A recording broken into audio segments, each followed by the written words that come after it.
This is John Carrington for Eye on Baltimore, and I have the pleasure today of talking to Mr. Peter Handel, who is the CEO of J4P Associates, and we're going to have a great time talking to him. We're going to pick his mind and see what's going to happen for Baltimore.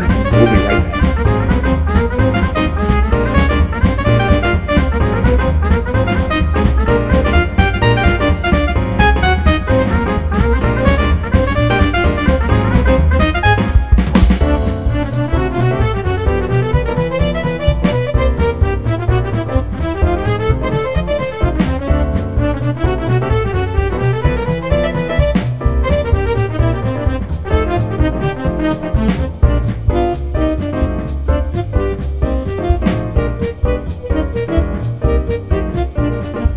John Carrington, and of course I have here Mr. Peter Handel, who is the CEO for J4P Associates, and you're doing a wonderful job here. Now you have a connection in New York also, correct? Thank you, John. That's right. Yes, I do.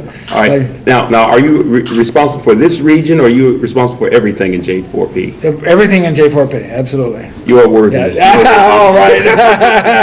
Right. And we're celebrating Black History Month. We're celebrating a couple of things. With Black History Month, we're celebrating the 50th anniversary of the March on Washington, which I participated in. I hate to admit how old I am.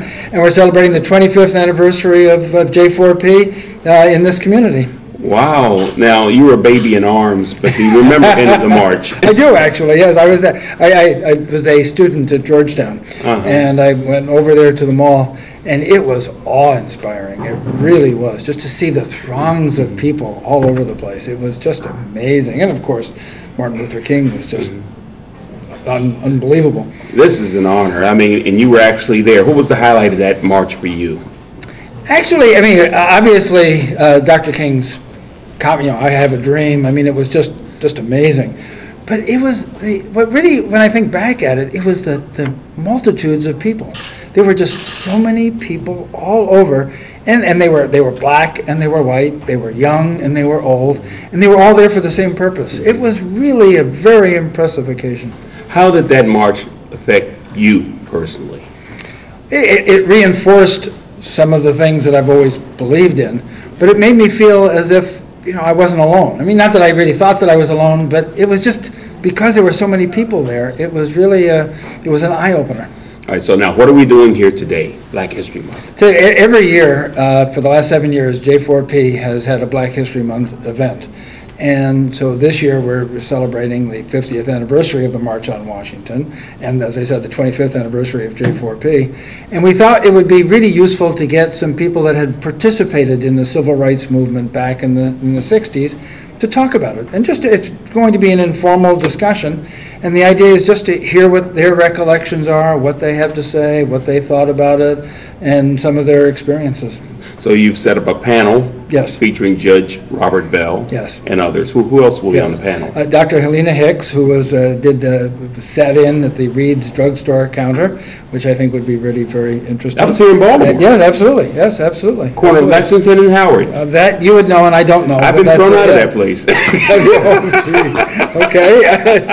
And then Pastor Draper, and her great-grandfather founded the Afro and the Afro-American and the newspaper, and so she's going to be speaking as well, so part of the panel as well. That's right, and hopefully we'll capture enough of this event to share it with all of our viewers. And I want to, oh my goodness. Now, where do you want to go from here? What's going to happen after this? Is next month going to be another event, or are you focused on, where do you want to go? J4P does 2 or 3 events a year, so that we will have another Black History Month next year. But where we really want to go is make an impact on the community. I mean, we're citizens of East Baltimore. East Baltimore has a lot of needs. East Baltimore has a lot of assets that can really be built on. And one of our missions as part of J4P is to have the public-private partnership that we are with the state and with the city to have a real tangible impact on the people here. All right, public-private partnership. What can our viewers do to help J4P Associates? One of the things, when I think of the people in the community, I think of a previous Black History Month event, and a man who lived across the street from here with his son came up to me after the event and said, "Thank you." And I said, well, you're welcome. And I thought he was saying thank you for the event, but he wasn't. What he was saying thank you for, because he explained it, was for the fact that we were here, that we owned the building, that we took such good care of it, that we had people coming and going, the security was there, the lighting, and the retail stores and such that have come. And he was talking about the impact that we had on his son. He was talking specifically about his son's life and the pride that he has in the community. And that really made me feel good. I mean, this is not necessarily something that I'd say that the community should be doing to make me feel good, but it really was it was a nice thing to see. All right, so folks, please send those thank you notes. Please no, call up and say you love this man. Please visit the building and see how nicely it's been kept and maintained. And also, you handle other properties in Baltimore City. It's primarily this one. I mean, how can people get involved? Is there a community focus group that you have, or is there some way they can contribute ideas? There are community organizations. I mean, for example, there's one that meets regularly to improve the North Avenue streetscape. There are other community organizations, neighborhood groups that work with us. We work with them to try to do all the different things that we can do to try to help the neighborhood. We've, for example, worked with the city in redoing some of the Tom Miller murals that are on the corner of Hartford Road and North Avenue. Okay. And, I mean, those kinds of things, everybody working together really can make a genuine difference. There's one mural that says, "A stream at its beginning is a part of a branch that ends up giving back to the community." It was very inspiring. Exactly right. And I love that.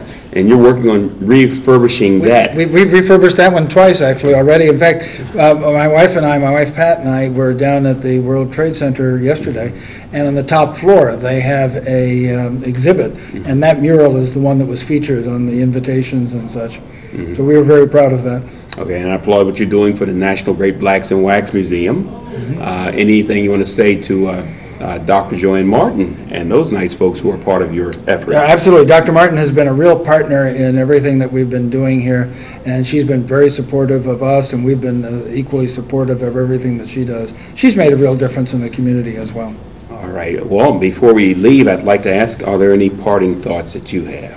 No, it's just that we're proud to be part of this public-private partnership, John, that we have, and that we think that we have made a difference. We look at, Pat and I, my wife and I, look at this as a kind of a triple win.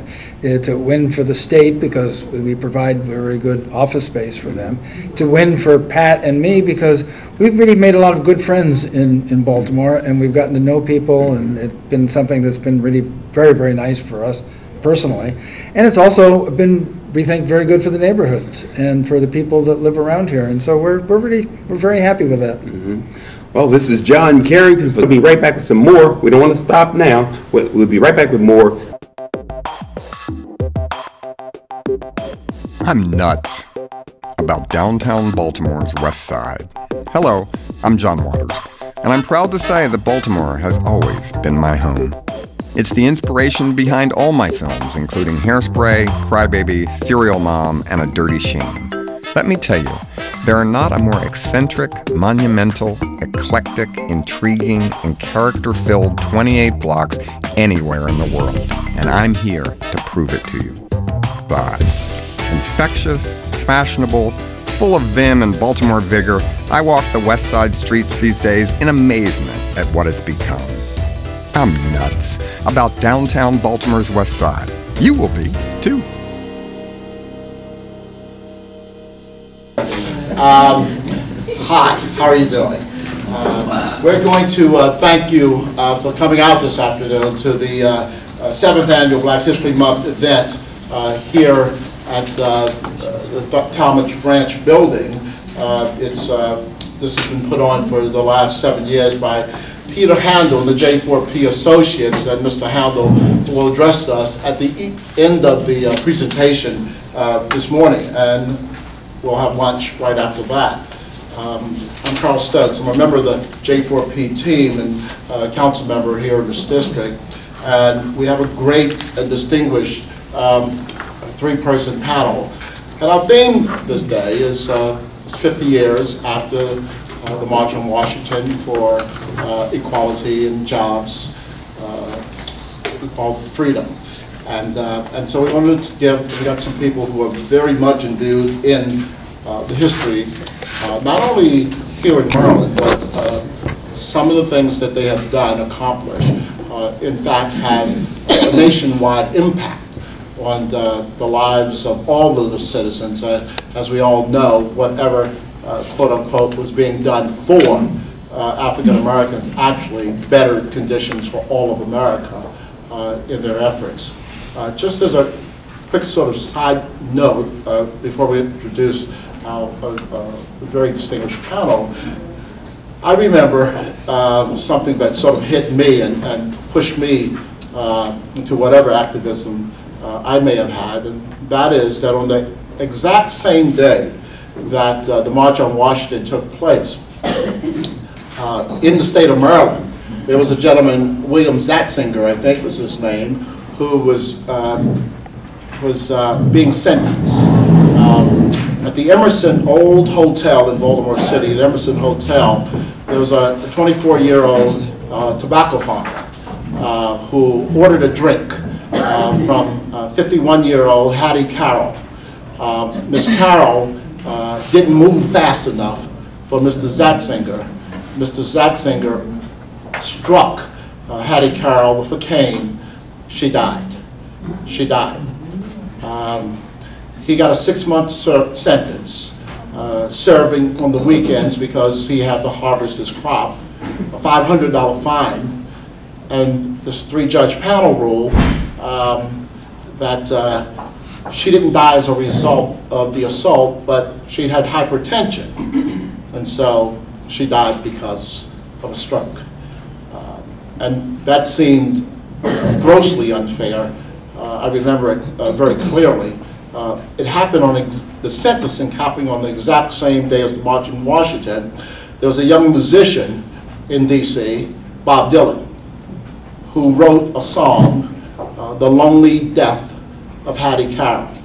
It was 6 minutes long. You didn't hear it on the radio, but you can certainly Google it up.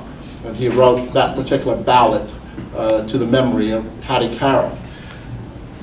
Judge Bell, Robert Bell, Chief Judge of the Court of Appeals here in Maryland, and some other places called their State Supreme Court. Judge Bell has been chief for over a decade.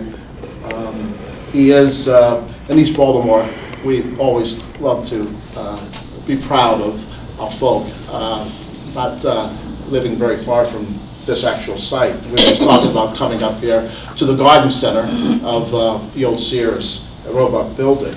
He's a graduate of Morgan Harvard Law School. Next to him, how about Dunbar? And Dunbar High School, I'm sorry. And I said East Baltimore. I guess they took that for granted, Your Honor. It's a tough job being here when the Chief Judge is there. But thank you, Your Honor. Any other things I should say? Sitting to his right, I don't think philosophically, but sitting to his right is the Reverend Dr. Frances Murphy, as we call her, Tony Draper. Tony will talk a little about herself. She actually has about 16 degrees, and all of them are earned. All of them are earned. Tony, especially as we call her, and she calls herself actually, Pastor Tony is her, I guess, both your Twitter account and your email account, and so Pastor Tony is the founder of the Freedom Temple AME, African Methodist Episcopal Church in Brooklyn, Maryland. Pastor Draper, great-grandfather, was the founder and publisher of the Afro-American newspaper Chain, and Pastor Draper herself served as the president of the organization for a period of 10 to 13 years, I believe. And so each of them will speak for a few minutes, regarding their perspective of the last 50 years. And so we're ready, Judge Bell. And a graduate of Douglas. Oh, yeah. And a graduate of Douglas. Amen. You didn't have many choices in those days. I know. That's my assumption. No. Well, you know, that's very interesting because, as a segue, that's very interesting because Maryland desegregated, so-called, immediately after the Brown decision. The decision came out May 17, September of the next year. They declared the system integrated. I went to school at Dunbar. There was no integration. We had one white teacher who was there before the decision was rendered. I think, you know, we talk about the 1963 March on Washington, and we're going to use that as the focal point going forward. I think you got to go back before that to get a sense of what the progression has been and what the progress has been, to understand the mindset that was developing or had developed over time among the black community and also among the greater community in terms of trying to move us from the point where there was two societies to one where there was a more integrated society.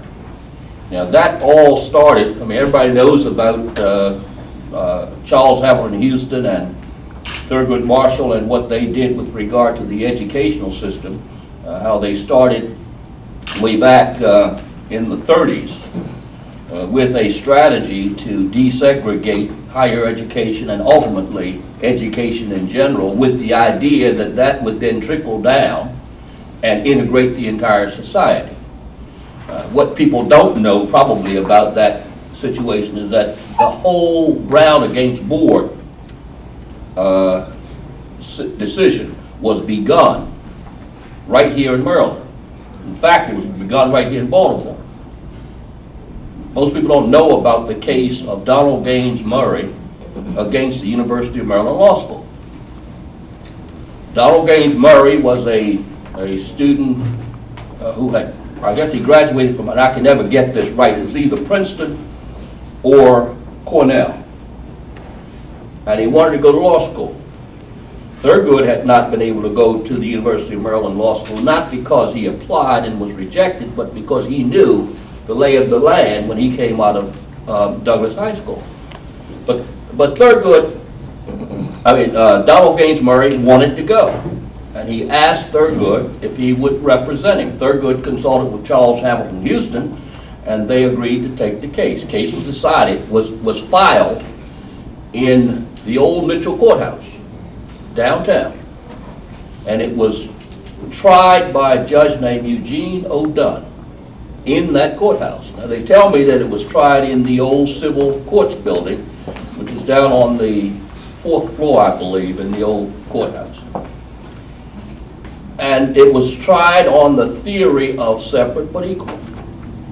That is to say, Plessy against Ferguson said you can have separate facilities so long as those facilities were equal. So the argument went, Maryland has one law school. It has no law school for blacks. Therefore, you violated separate but equal. You don't have any facilities for blacks, therefore you've got to admit the black student to the one law school you've got. Eugene O'Dunn says that's right. And he ruled in favor of Donald Gaines Murray. The case was appealed to the Court of Appeals. There was no Court of Special Appeals in those days. And the same argument was made by Charles Hamilton Houston and Thurgood Marshall to the Court of Appeals.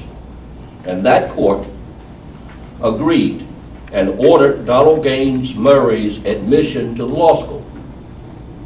Now, let's fast forward to the first case that appeared before the Supreme Court of the United States. There was no federal precedent.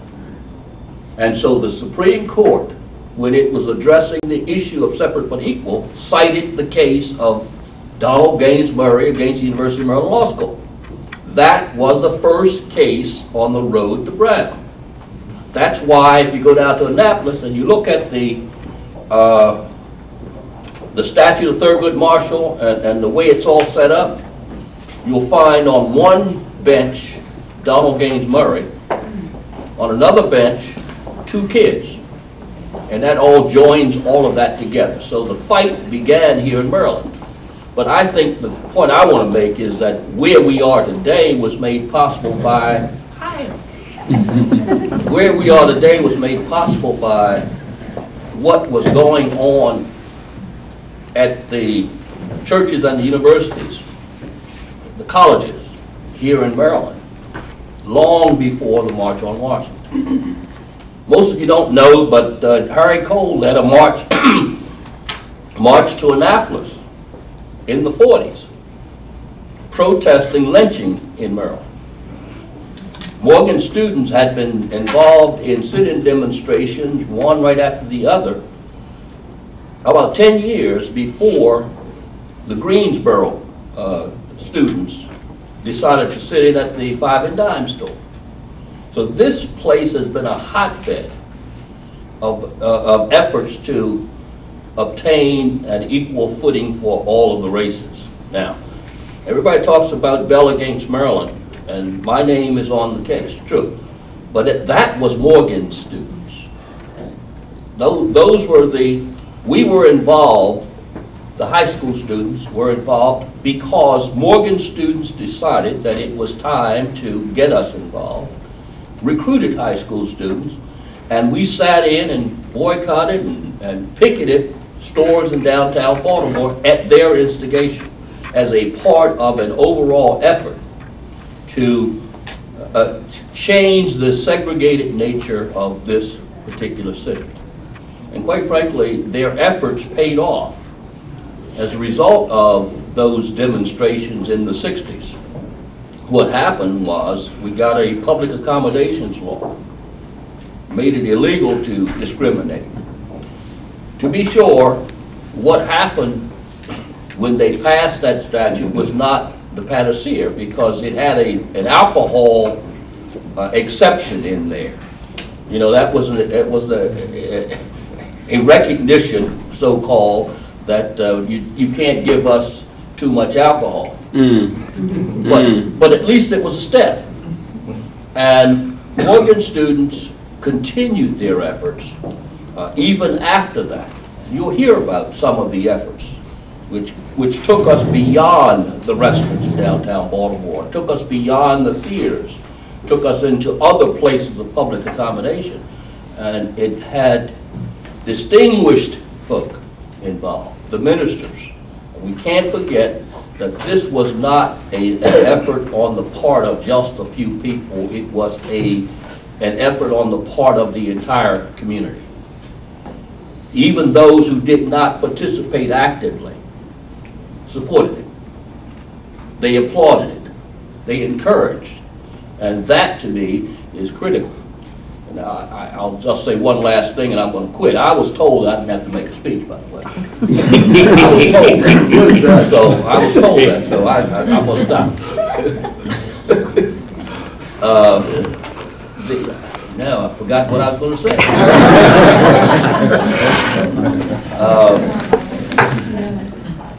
I forgot what I was going to say now, but We'll come back. It'll come back to me. Senior moment. That's what happens when you get old. Good thing. Thanks, Your Honor. Dr. Helena Hicks has joined us, and I'm going to go to her. Dr. Helena Hicks is a lifetime educator, and she'll tell you anything you need to know. She's also currently, or still on the chat, are you, Dr. Hicks? No, as of July, I'm no longer on chats. Oh, you stopped, came off. After 10 years, Chat. I'm no longer. 30 years commission? 10 years. Historical and architectural preservation here in the city. But Dr. Hicks doesn't need a long introduction because her story will tell you who she is and who, and I'm saying who she is, not who she was, but who she is. Doctor, do you need the microphone or you want to? bring it over, you okay to speak? I remembered what I was going to say. I remembered what I was going to say. I'll forget it again in a minute. Yes, Your Honor. It had to do with the fact that the students went down to sit in on the last day of school. What nobody should forget is that the teachers didn't go. But there is no question in my mind that the teachers were supportive of what we did. They did not discourage us. They encouraged us to do what was right. And they supported us when we were arrested and had to face the music. So, not everybody who's on the front line, not everybody is on the front lines, but that does not mean that they are not in the fight. Mm-hmm. Thank you, sir.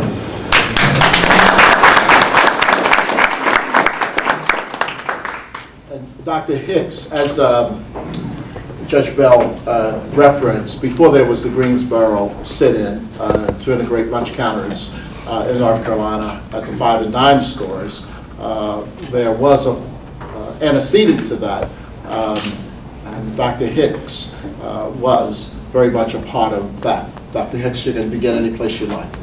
Well, I just want to say, first of all, good afternoon to everybody. Good afternoon. I'm always glad to know that people are still interested in what got us to the place we are now. I think people, especially young people, take for granted the rights and the freedom of movement they have at this point in time. Those of us sitting before you know when it was not always that way.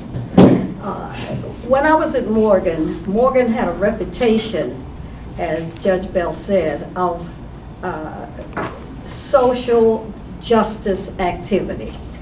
And we continued that. That was continued with every class. So when I came to Morgan, I already knew about the efforts of the 1942-43 class that picketed the Ford's Theater and the Hippodrome and all downtown because I lived in the traditional African-American community off of Judell Avenue and Pennsylvania Avenue, and they were my older brothers and sisters, my parents' friends, and so forth, so I knew about it. My parents were involved in some of those activities. They picketed Fords. So I came to Morgan with some kind of a overall picture of what this segregated city was really all about, and that it could be changed if people kept working hard at it. When I got to Morgan, I rode, of course, the bus. Everybody rode the bus. We didn't have cars in Morgan. We didn't come out of that kind of economic background. So I rode the bus, and I had to transfer from, I lived uptown, as they call it, up off of Archentrolli Terrace. I had to come down to the stop in front of Reed's, where I think it was the number 3 bus that went out to Northwood. And that bus would come by packed with people, many of them who looked like me, going to work out in the homes in the York Road corridor. Lots of students going to school out that way. And so we were there, and by the time it got to us, many times it was packed, and we waited and waited, but it was the only way you could get to Morgan. So in that scenario, on a cold, cold day, I think when someone at Morgan looked back, temperature was 35 degrees. And there we stood on that corner in front of Reed's Drugstore waiting for the number 3 bus, waiting for a bus that we could get on. And it was cold and it's windy. You know, that's a hill, it's down, and it's always windy coming down. It's on that corner because you're coming down, it just blows, wind blows straight down. And for some reason, the group of us decided that we were, and I'm saying some reason because it wasn't pre-planned, we were gonna go in Reed's and sit down. We were tired of being on that corner. Those books were heavy. It was cold. People were passing us and going in there. We were looking at them at the counter, sitting down, having coffee, cocoa, whatever it was they drank and ate. And so we went in. And there were some students with me, because students go into Morgan. Many out-of-town students lived in arrangements in the city. So everybody with me was not a Baltimore resident. And they said, can we go in here? I said, no, but we're going in here today. And in we went and we sat down. And it was a shock, and they had some black workers who peeped out at us. I don't know what they did, and disappeared. And we sat and they ignored us, and we sat and they ignored us. And finally, someone, I guess the manager was, well, it was maybe assistant manager the first time, who came out and said, you know you don't belong in here. You niggas get out of here. And we just ignored him and sat. It felt good to sit down and get out the cold, even if we couldn't get something to drink. So there's strength in numbers, and there were about 7 of us. That was enough to feel that you were not alone and that you could wait this out. So we were going to wait to see what would happen. And eventually the manager came out and he said, you have to go. And we didn't move. So we're not going to serve you. We didn't say anything. We knew that the less movement on our part once we were inside, the better off we were going to be. Because Pine Street Station was just about 2 or 3 blocks away. Anybody from Baltimore in those days knows the Pine Street Station. There can't be any place over in where they're fighting in Egypt and whatnot that was any worse than Pine Street Station Jail. It was just a hole in the wall. If you went there, you were really in bad shape. So anyway, we sat there, and finally the manager said, I'm going to call the police. Get out or I'm going to call the police. So about the 2nd or 3rd time he said it, we said, let's go. So we got up and we came out and we got outside. We were very confused. Then we didn't know what to do, because we said the police may still come. So luckily a bus was coming, and we got on the bus and went on to Morgan. And when we got there, we went straight to the Christian Center. And we went there, and Reverend Cornish was there in those days. And we told Reverend Cornish what we had done. He called President Jenkins, who was president at that time, and Dean Grant. Dean Grant was an interesting person, because Dean Grant didn't take any foolishness off of anybody. He didn't care what it was all about. So we told him what we had done. They said, you know, that was a good thing to try to do, but you should never do that and not let some adult know.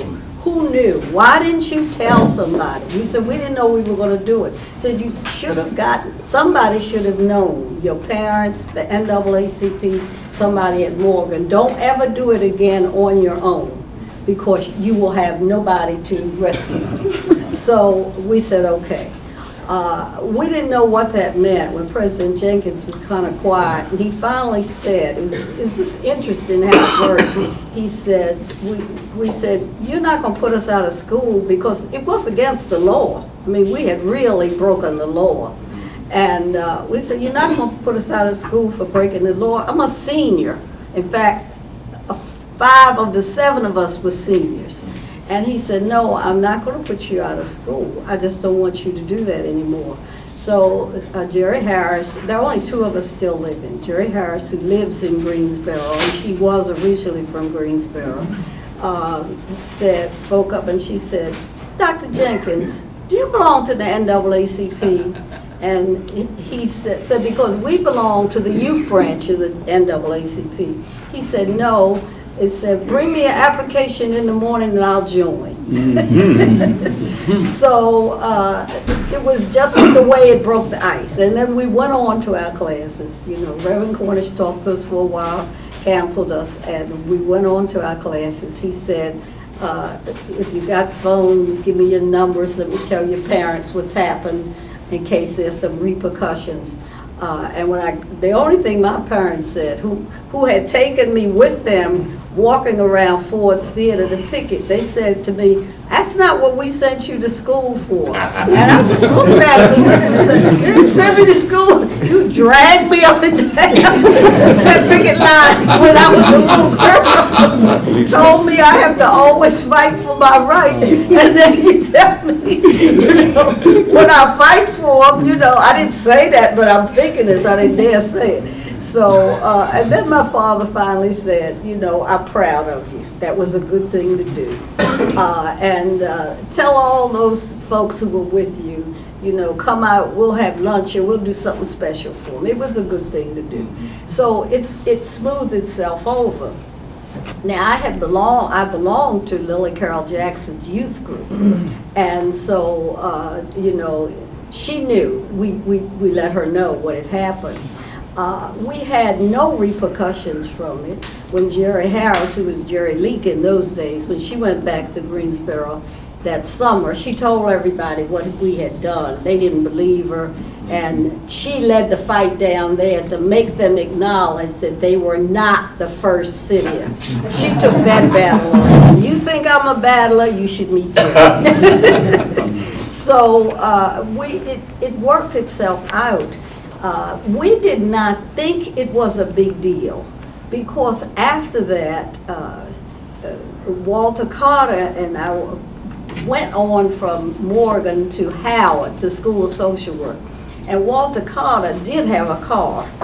And Walter had this way of forcing you to participate in desegregation. And so you were a captain, you in Walter's car, and we'd be coming home on Route 1, and he'd say, "There's a restaurant. One of these people will serve us. I'm thirsty." I said, "Walter, you know we can't go in there." He said, "Yes, we are. Get out the car." So for those 2 years we were at Howard, we didn't get locked up, but we almost were locked up lots of times, going in and out of places with Walter. I mean, we get to the door and they'd tell us we couldn't come in. They'd lock the door in front of us. They'd call us all kinds of names. I mean, you got used to it. You just, as I tell students, you get a turtle shell. You don't feel it. After a while, you heard it so much you don't feel it. You just keep moving. We never did get in not one restaurant in those 2 years on Route 1. And this was up to 1960, that's when we graduated. We never got in one. None of them would let us in. And we looked like ladies and gentlemen. I mean, we weren't, dungarees were not the thing for students in those days. So we looked quite presentable, but we never got into not one restaurant. Well, we continued in our own individual ways. We were part of lots of protests all along the way. We never stopped. It's as if it becomes a part of your blood. And you have to remember, you never are forever free. That barrier will go up anytime people who don't want us to have freedom see an opportunity. As late as last year, when students came through to go to participate in the memorial for Dr. King, they said, "Would you show us Reed's Drugstore?" And these were some North Carolina students, and they wanted very much to see it. So I said, "Sure, come on, we'll go down there." So we ride down to Reed's, and there were some Occupy people with us, a couple ministers. It was just a group of people, about 30 of us. Well, we got there, and the next thing we knew, here came one police car, 2 police cars, 3 police cars. Before it was over, we had 11 police cars down there at that corner as if we were criminals they were chasing.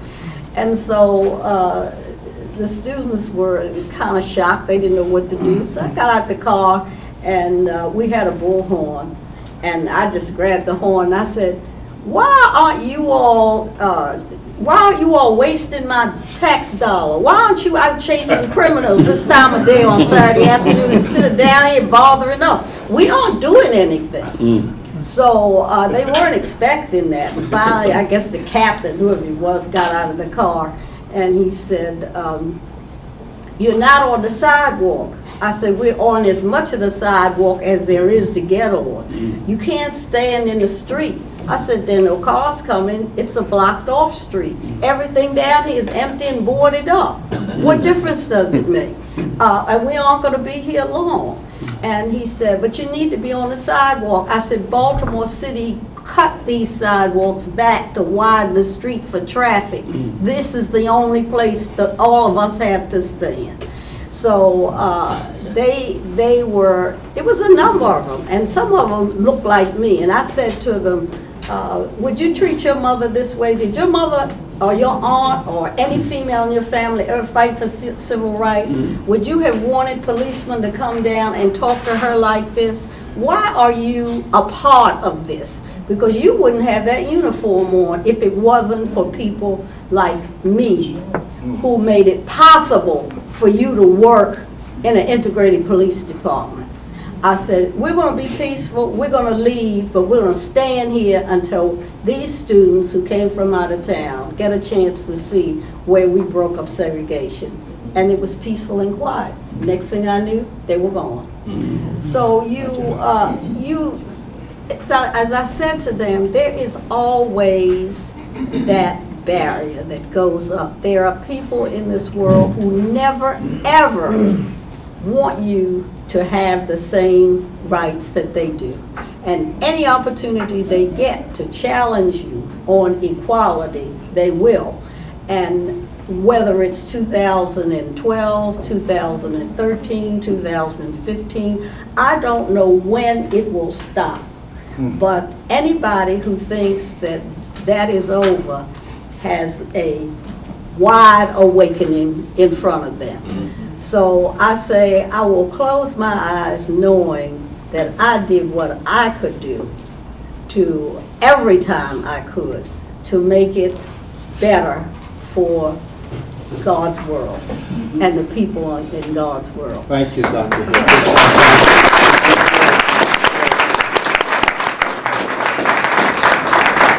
Obviously, you know, you were a rebel in '55 and you've mellowed with age.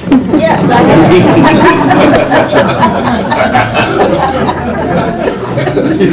And so last year she told the cop.